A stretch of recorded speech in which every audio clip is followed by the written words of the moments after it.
Good morning. আজকে রথযাত্রা, তো সবাইকে শুভ রথযাত্রা। আমি সানডেও আজকে পড়েছে, তো আমি বেরিয়ে পড়েছি। সকাল সকাল একটু ব্রেকফাস্ট করব, অনেক দিন বাদে আজকে আর কি ব্লগ ভিডিও করছি। আর আজকে সারাদিন খুব এক্সাইটিং ব্লগ আসতে চলেছে, তোমরা ভিডিওটা দেখো, স্কিপ করো না। আজকে ঘোরার প্ল্যান আছে, সকাল থেকেই ঘোরার প্ল্যান আছে। আর বিকেলে আমি নর্মাল পাড়ায় থাকবো, তো এদিক ওদিক যাচ্ছিলাম এক্ষুনি। হয়তো বিকেলেটা জানি না, কিন্তু সকালে তো বেরাবো, একটা জায়গায় বেরোনোর কথা আছে। চলো দেখতে থাকো। এখন ব্রেকফাস্ট করতে যাচ্ছি, আগে চা খাবো। দেখো, ঠাকুরের পুজোর জন্য কিছু জিনিসপত্র নিয়ে এসেছি, মালা, মিষ্টি, দই, 5 রকম মিষ্টি, জিলিপি, গোপালের জন্য আর কি সমস্ত কিছু নিয়ে এসেছি। মা পুজো দেবে। আর এই দেখো কি সুন্দর ভালো পাকা পাকা আম আর কি এনেছি। আমের দিনে কিন্তু আম খেতেই লাগে, আর এই আমটার প্রতি আমার এত লোভ ছিল, এটা আমি নিজে পছন্দ করে এনেছি। তো এখানে 1-1.5 কিলো মতো আমার ছিলাম তোমাদেরকে যে বেরাবো। তখন যাচ্ছি শ্রীভূমি, আমার বান্ধবী, তার মায়ের মানে কাকিমার বান্ধবী, একসাথে কাজ করেন, ওনার চাকরি করেন স্কুলে।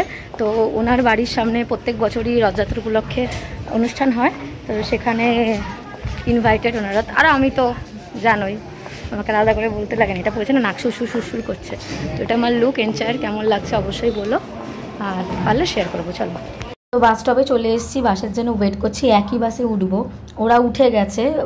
বলেছে যে ব্রিজের ওপরেও নাকি বাসটা আছে, কিন্তু খুব স্লো আছে, খেয়াল রাখতে। তো সেটাই খেয়াল রাখছে। আমার নাকের এত অসুবিধা হচ্ছে, দেখো কথা বলতে বলতে কিন্তু চলে এলাম। আর দেখো আমাদের দেশের পতাকা দেখলেই মনটা অনেকটা ভালো হয়ে যায়। আর আমরা চলে এসেছি শ্রীভূমিতে। এই যে দেখো বড় করে লেখা আছে খুঁটি পুজো, ওইদিকেই যাবো। কাকিমা কাকু যাচ্ছে, আর আমি আমার বান্ধবী এই যে একটুখানি ঢং করছে।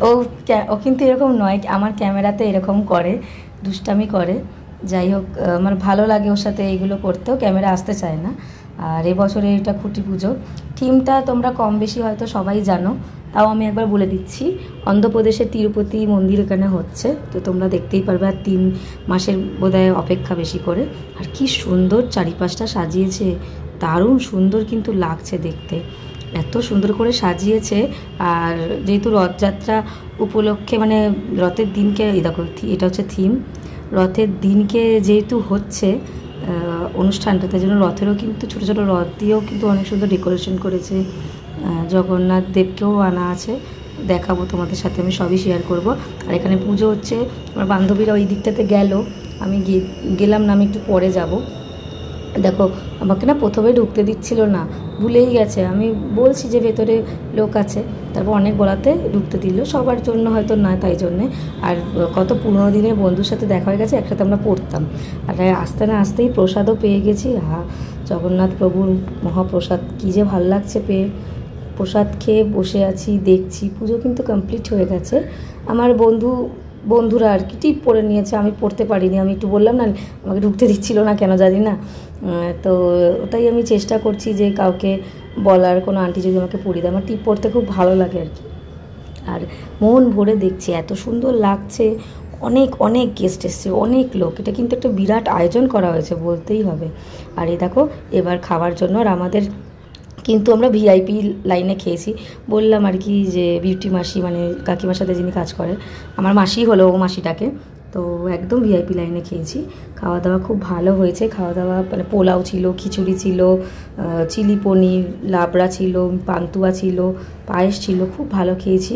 আর ওইখানে ওই জগন্নাথ দেবের সামনে দাঁড়িয়ে কিছুক্ষণ মন ভরে দেখলাম, একটু ফটো তুললাম। এটা তোমাদের সামনে থেকে একটু দেখাচ্ছি। দিয়ে দুপুরটা যে এত ভালো কাটবে আমি সেটা ভাবতেই পারিনি, ভাবনার অতীত। চলো একটুখানি রেস্ট নিই, তারপর বেরাবো রথ টানতে। চলো দেখা হচ্ছে।